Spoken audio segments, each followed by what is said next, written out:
Hi friends, ಗೋರಿಕಾಯಿ ಪಲ್ಯ ಮಾಡೋದು ಹೇಗೆ ಅಂತ ತೋರಿಸ್ತೀನಿ. ಮೊದಲಿಗೆ ಗೋರಿಕಾಯಿ ಮತ್ತು ಬಟಾಣಿ ಹಾಕಿ ನಾನು ಪಲ್ಯ ಮಾಡ್ತಾಯಿದ್ದೀನಿ.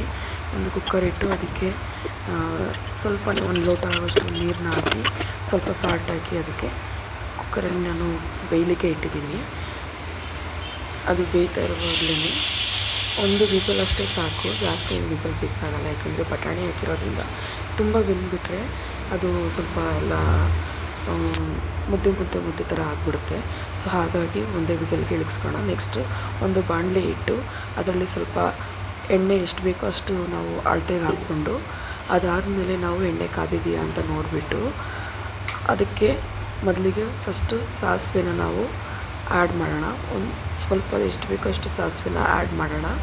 ಸಾಸಿವೆ ಅದು ಸ್ವಲ್ಪ ಚಟ್ಪಟ ಅಂತ ಸೌಂಡ್ ಬಂದ ಮೇಲೆ ಅದಕ್ಕೆ ಸೌಂಡ್ ಬರೋವರೆಗೂ ವೆಯ್ಟ್ ಮಾಡಬೇಕು. ಅದಾದಮೇಲೆ ಮತ್ತೆ ಅದಕ್ಕೆ ಜೀರಿಗೆನ ಸೇರಿಸೋಣ. ಯಾಕೆಂದರೆ ನಾನು ನಾರ್ಮಲಿ ಜೀರಿಗೆನ ಎಲ್ಲ ಸಾಂಬಾರು ಇರಲಿ ಮತ್ತು ಪಲ್ಯ ಇರಲಿ ಯಾವುದಕ್ಕೆ ಆದ್ರೂ ಜೀರಿಗೆನ ಸೇರಿಸ್ತೀನಿ. ಯಾಕೆ ಅಂತಂದರೆ ಜೀರಿಗೆಯಲ್ಲಿ ಜೀರ್ಣಾಂಶ ಶಕ್ತಿ ಇರೋದರಿಂದ ನಾನು ಸ್ವಲ್ಪ ಅಡುಗೆಯಲ್ಲಿ ಯಾವಾಗಲೂ ಜಾಸ್ತಿ ಸ್ವಲ್ಪ ಜೀರಿಗೆನ ಹಾಕಿ ಮಾಡೋಕ್ಕೆ ಟ್ರೈ ಮಾಡ್ತೀನಿ. ಅದು ನನಗೆ ಅಭ್ಯಾಸ ಆಗಿಬಿಟ್ಟಿದೆ. ನೆಕ್ಸ್ಟ್ ಅದಕ್ಕೆ ಏನು ಬೇಕು ಮತ್ತು ನಾನು ಕಟ್ ಮಾಡಿರೋಂಥ ಈರುಳ್ಳಿನ ಆ್ಯಡ್ ಮಾಡ್ತಾಯಿದ್ದೀನಿ. ಈರುಳ್ಳಿನ ಸಣ್ಣದಾಗಿ ಹಚ್ಕೊಂಡು ಮೀಡಿಯಮ್ ಸೈಜ್ ಹಚ್ತೀನಿ. ಮೀಡಿಯಮ್ ಸೈಜಾಗಿ ಕಟ್ ಮಾಡಿ ಇಟ್ಕೊಂಡಿದ್ದೆ. ಸೊ ಅದನ್ನು ಆ್ಯಡ್ ಮಾಡಿ ಇವಾಗ ನಾನು ಅದನ್ನು ಬೇಯಲಿಕ್ಕೆ ಬಿಟ್ಟಿದ್ದೀನಿ. ಅದು ಬೇಯ್ತಾ ಇರುವಾಗಲೇ ಸ್ವಲ್ಪ ಹೊತ್ತು ಈರುಳ್ಳಿ ಬೇಯಲಿ ಅದು. ಏಕೆಂತಂದರೆ ಸ್ವಲ್ಪ ಎಣ್ಣೆ ಎಲ್ಲ ಹೀರಿ ಅದು ಈರುಳ್ಳಿ ಸ್ವಲ್ಪ ಫ್ರೈ ಆ ಸ್ಟೇಜಿಗೆ ಬರೋವರೆಗೂ ಸ್ವಲ್ಪ ಈರುಳ್ಳಿ ಬೇಯಿಸಬೇಕು ನಾವು. ಅದಾದಮೇಲೆ ಸ್ವಲ್ಪ ಅದಕ್ಕೆ ಇವಾಗ ಅರಿಶಿನ ಪುಡಿ ಹಾಕ್ತಿದ್ದೀನಿ. ಒಂದು 1/2 ಟೇಬಲ್ ಸ್ಪೂನಷ್ಟು ಅರಿಶಿನ ಪುಡಿ ಹಾಕಿದ್ರೆ ಸಾಕು. ನೆಕ್ಸ್ಟ್ ಮತ್ತೆ ಅದನ್ನು ಮಿಕ್ಸ್ ಮಾಡಿ ಚೆನ್ನಾಗಿ ಮಿಕ್ಸ್ ಮಾಡಬೇಕು. ಮತ್ತು ಸ್ವಲ್ಪ ಹೊತ್ತಾದಮೇಲೆ ಸ್ವಲ್ಪ ಬೇಯಲಿಕ್ಕೆ ಬಿಡೋಣ ಅದನ್ನು. ಮತ್ತೆ ಇನ್ನೊಂದು ಸ್ವಲ್ಪ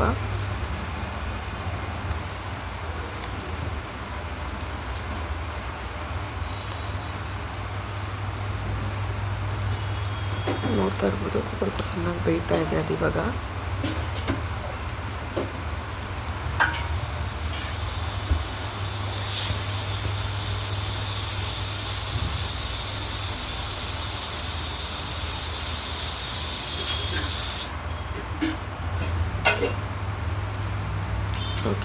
ಓಕೆ ಫ್ರೆಂಡ್ಸ್, ಇವಾಗ ಸ್ವಲ್ಪ ಚೆನ್ನಾಗಿ ಬೆಂದಿದೆ. ನೆಕ್ಸ್ಟು ಒಂದು 1/2 ಟೊಮೊಟೊ ಅಷ್ಟೇ ಹಾಕಿರೋದು ನಾನು. ಯಾಕೆಂದರೆ ತುಂಬ ಟೊಮೊಟೊ ಹಾಕಿಬಿಟ್ರೆ ಹುಳಿ ಅನ್ನಿಸ್ಬಿಡುತ್ತೆ ಪಲ್ಯ. ಟೇಸ್ಟ್ ಸ್ವಲ್ಪ ಬೇರೆ ಥರನೇ ಕನ್ವರ್ಟ್ ಆಗಿ ನಾನು ಇದನ್ನು ಕುರ್ಮ ಟೈಪ್ ಮಾಡ್ತಾಯಿಲ್ಲ. ಸೊ ಇದೊಂದು ಡ್ರೈ ರೋಸ್ಟ್ ಥರ ಮಾಡ್ತಾಯಿರೋದು. ತುಂಬ ಡ್ರೈಯೂ ಅಲ್ಲ, ತುಂಬ ಕುರ್ಮ ಥರನೂ ಅಲ್ಲ ಮಾಡ್ತಾಯಿರೋದು. ಸೊ ಮೀಡಿಯಮಾಗಿ ಮಾಡ್ತಿರೋದ್ರಿಂದ ಒಂದು 1/2 ಟೊಮೊಟೊ ಹಾಕಿದ್ರೆ ಸಾಕು. ತುಂಬ ಟೊಮೊಟೊ ಹಾಕೋದು ಬೇಡ. ಏಕೆಂದರೆ ಅದು ತುಂಬ ಹುಳಿ ಆದರೆ ಪಲ್ಯನದು ತಿನ್ನಬೇಕಾದ್ರೆ ಸ್ವಲ್ಪ ಬೇರೆ ಥರ ಟೇಸ್ಟ್ ಕೊಡುತ್ತೆ. ಸೊ ಹಾಗಾಗಿ ನಾನು ಒಂದು ಟೊಮೊಟೊದಲ್ಲಿ 1/2 ಮಾತ್ರ ಕಟ್ ಮಾಡಿ ಅದನ್ನು ಹಾಕಿ ಬೇಯಲಿಕ್ಕೆ ಇಟ್ಟಿದ್ದೀನಿ. ಅದು ಕೂಡ ಇವಾಗ ಎಣ್ಣೆಯಲ್ಲಿ ಚೆನ್ನಾಗಿ ಫ್ರೈ ಆಗಿ ಚೆನ್ನಾಗಿ ಬೇಯಬೇಕದು.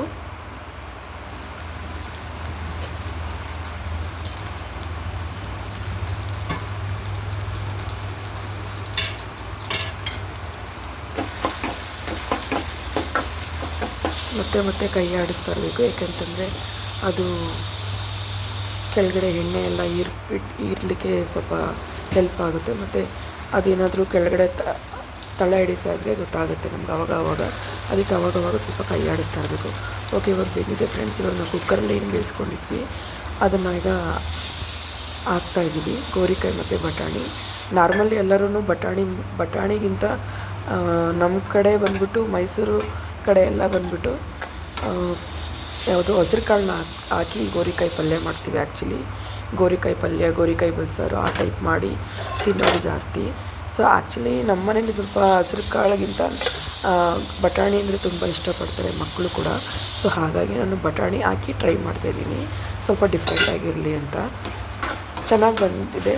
ಫಸ್ಟ್ ಒಂದು ಸಲ ನಾನು ಮಾಡಿದ್ದೆ, ಸೊ ಚೆನ್ನಾಗಿ ಬಂದಿದೆ. ಸೊ ಅದಕ್ಕೆ ಇದನ್ನು ನಾನು ಈ ಒಂದು ನಮ್ಮ ಚಾನಲಲ್ಲಿ ಹಾಕಿ ನಾನು ಇದನ್ನೇ ನಾನು ಗೋರಿಕಾಯಿ ಪಲ್ಯನೇ ಮಾಡಿ ನಿಮಗೆ ತೋರಿಸ್ತಾ ಇದ್ದೀನಿ. ಇವಾಗ ಸ್ವಲ್ಪ ಅದಕ್ಕೆ ನಾನು ಚಿಲ್ಲಿ ಪೌಡ್ರನ್ನ ಹಾಕಿದ್ದೀನಿ. ಅಂದರೆ ಅದಾದಮೇಲೆ ಸ್ವಲ್ಪ ನಮ್ಮ ಕಡೆ ಖಾರದ ಪುಡಿ ಅಂತ ಹೇಳ್ತೀವಿ. ಸೊ ಅದನ್ನು ಕೂಡ ಮಿಕ್ಸ್ ಮಾಡಿದ್ದೀವಿ. ಮತ್ತು ಜಿಂಜರ್ ಗಾರ್ಲಿಕ್ ಪೇಸ್ಟ್, ಬೆಳ್ಳುಳ್ಳಿ ಶುಂಠಿ ಪೇಸ್ಟ್ ಕೂಡ ಅದರಲ್ಲಿ ಹಾಕಿ ಸ್ವಲ್ಪ ಮಿಕ್ಸ್ ಮಾಡ್ತಾಯಿದ್ದೀನಿ. ಸ್ವಲ್ಪ ನೀರಿತ್ತಲ್ವ ಫ್ರೆಂಡ್ಸ್, ಅದೆಲ್ಲ ಇವಾಗ ಆಲ್ಮೋಸ್ಟ್ ಕಡಿಮೆ ಆಗಿದೆ.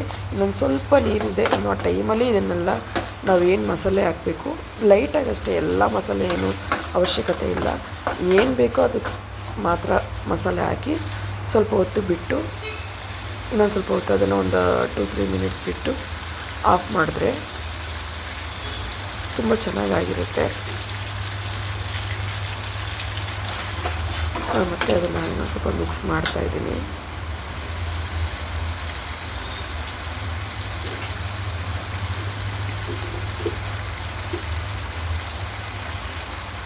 ಲೈಟಾಗಿ ಉಪ್ಪು ಏನಾದರೂ ಕಡಿಮೆ ಆಗಿದೆ ಅಂತಂದರೆ ಸ್ವಲ್ಪ ಅದನ್ನು ಸಾಲ್ಟ್ ಹಾಕಿ ಎಷ್ಟು ಬೇಕೋ ಅಷ್ಟು ಹಾಕಿ ಅದು ರುಚಿಗೆ ತಕ್ಕಷ್ಟು ಹಾಕಿ ನೀವು ಮಿಕ್ಸ್ ಮಾಡ್ಕೊಳ್ಳಿ. ಖಾರ ಆ್ಯಕ್ಚುಲಿ ನಾನು ಕಮ್ಮಿನೇ ಹಾಕಿರ್ತೀನಿ, ಯಾಕೆಂತಂದರೆ ನಾನು ಖಾರ ಜಾಸ್ತಿ ತಿನ್ನಲ್ಲ. ನಮ್ಮ ಮನೆಯಲ್ಲಿ ಯಾರೂ ಖಾರ ಅಷ್ಟಾಗಿ ತಿನ್ನಲ್ಲ. ಮಕ್ಕಳು ಇರೋದ್ರಿಂದ ಮಕ್ಕಳು ಕೂಡ ಅಷ್ಟು ಖಾರ ತಿನ್ನೋಕ್ಕೆ ಇಷ್ಟಪಡಲ್ಲ, ಹಾಗಾಗಿ ಕಡಿಮೆನೇ ಹಾಕಿದ್ದೀನಿ. ಫೈನಲಿ ಇದು ರೆಡಿಯಾಗಿದೆ. ಕೊತ್ತಂಬರಿ ಸೊಪ್ಪನ್ನ ಹಾಕಿ ನಾನು ಮತ್ತೊಮ್ಮೆ ಅದನ್ನು ಮಿಕ್ಸ್ ಮಾಡ್ತಾಯಿದ್ದೀನಿ ಅಷ್ಟೇ. ಓಕೆ ಫ್ರೆಂಡ್ಸ್, ಗೌರಿಕಾಯಿ ಪಲ್ಯ ರೆಡಿ ಇದೆ.